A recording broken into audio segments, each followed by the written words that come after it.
Welcome to The Last Breakfast. Please enjoy the video. In this video, I will show how to calculate Excel Average Easy Guide. Open your spreadsheet and select the range you want to average, then type equals average, range, and press enter.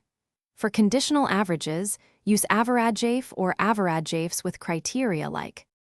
In this video, I will show how to calculate Excel Average Easy Guide. Start by understanding that average ignores text and blanks, while averagia treats text as 0 and counts true as 1. Use averagia when you need those values to influence the result, such as survey responses coded as text.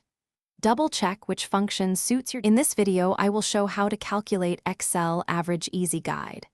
To average selectively, use average, range, criteria, average range for one condition and average range, criteria range 1, criteria 1, for multiple conditions.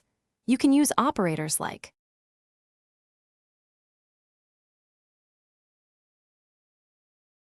Thanks for watching. If this was helpful, leave a like and consider subscribing. See you next time.